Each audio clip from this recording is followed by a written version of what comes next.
दोस्तों, मध्य प्रदेश में जैसे जैसे मतदान की तारीख नजदीक आती जा रही है, वैसे वैसे ही भारतीय जनता पार्टी में बौखलाहट भी बढ़ती जा रही है, क्योंकि बीजेपी को भी पता है कि मध्य प्रदेश में उसके लिए चुनौतियां बाहें फैलाए खड़ी हुई है। एक नहीं, दो नहीं, बल्कि कई मुसीबतें भाजपा के सामने इस वक्त है।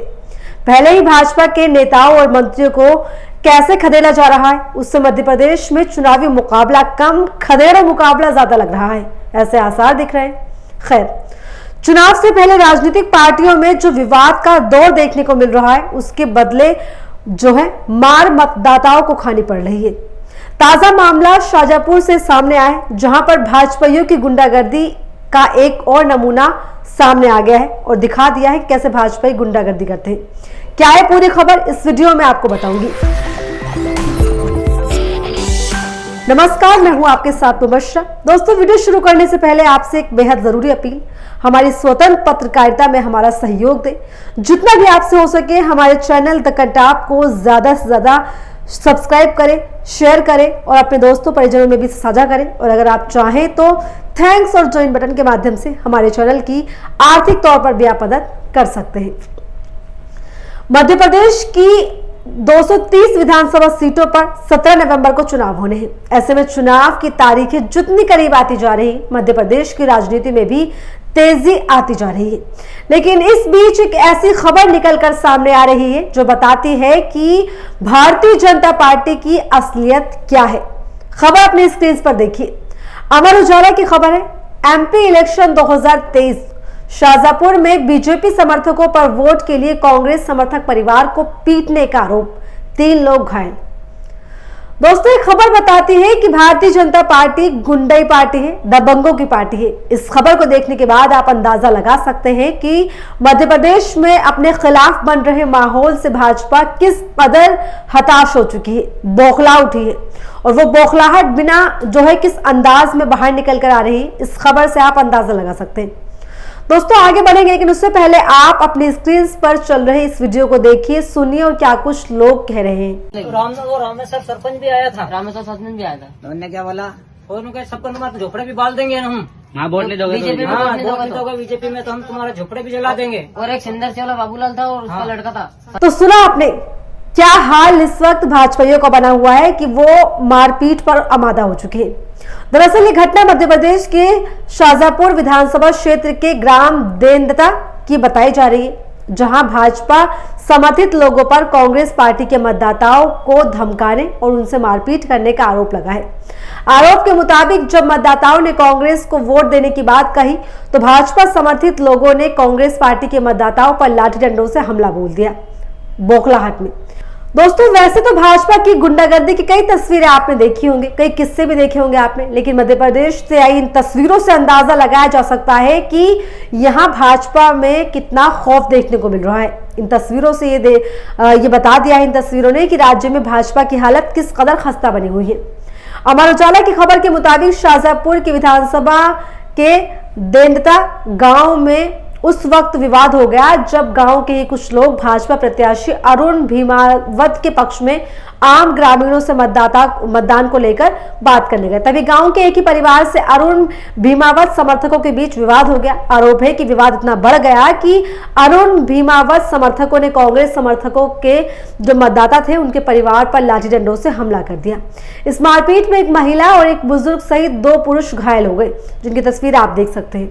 इसके बाद उन्हें उपचार के लिए जिला चिकित्सालय लाया गया। इस मामले की जानकारी होने पर कांग्रेस पार्टी भाजपा पर हावी हो गई है। दोस्तों, इस वीडियो के सामने आते ही बीजेपी का दलित विरोधी चेहरा भी एक बार फिर से सामने आ गया है। हालांकि पहले भी कई बार बीजेपी को लेकर दलित विरोधी राजनीति देखी गई है कि किस तरह से वो दलितों को देखती है, लेकिन चुनाव से पहले इस वीडियो को आना भाजपा की फजीहत करने का काम कहीं ना कहीं इस वीडियो ने कर दिया है, क्योंकि पीड़ित परिवार दलित है। तो इस वीडियो ने मध्य प्रदेश की राजनीति में एक बार फिर से भाजपा की दलितों को लेकर नियत पर सवाल खड़े कर दिए हैं कि आखिरकार ये किस तरह की पार्टी है, जिसके बाद कांग्रेस और भीम आर्मी का एक साथ खड़े होकर बीजेपी को घेरने का काम शुरू हो गया।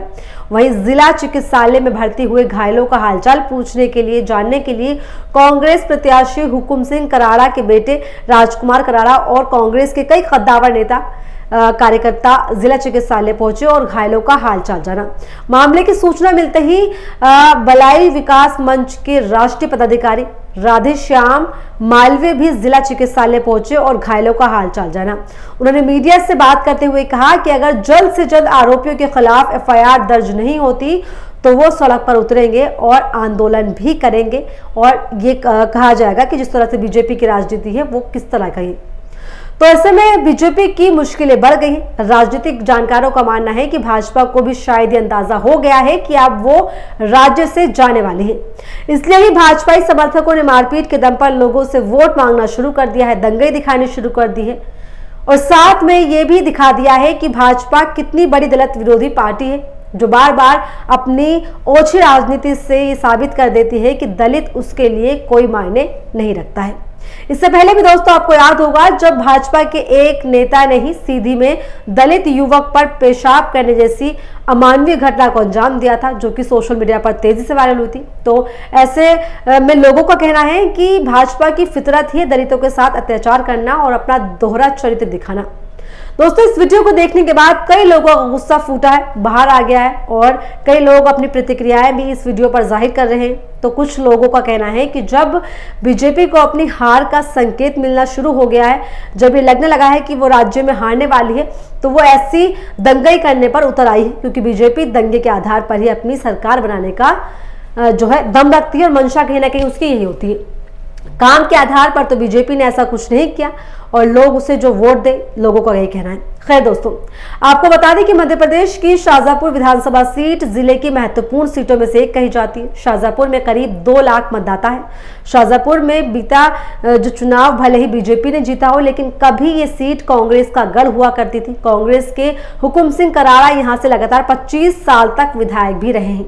2008 के चुनाव के कांग्रेस के हुकुम सिंह कराड़ा को जीत मिली थी। उन्होंने बीजेपी के जेपी मांडलोई को 9000 से ज्यादा वोटों से हराया था।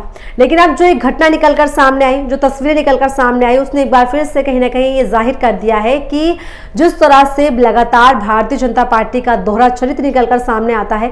चुनाव से महज पहले दलितों को लेकर जो उसकी राजनीति सामने आई है, उसने कई सारे सवालों को भी खड़ा करने का काम कर दिया है, जिससे अंदाजा लगाया जा सकता है कि इसका असर कहीं ना कहीं मध्य प्रदेश में होने वाला है। आपको बता दें कि मध्य प्रदेश में लगातार इस तरह की तस्वीरें निकलकर सामने आ रही है, जो बता रही है कि भाजपा की हार इस बार तय हो चुकी है, कांग्रेस की सरकार बनने वाली है। कई सारे सर्वों में भी इस तरह का दावा किया गया है और जो तस्वीरें निकलकर सामने आ रही वो भी साफ तौर पर कहीं ना कहीं यही बताने का काम कर रही है। तो फिलहाल इस वीडियो पे इतना ही। आप इस पर क्या सोचते हैं कमेंट में जरूर बताइएगा और ऐसे तमाम वीडियोस के लिए बने हमारे साथ द कंधा पर।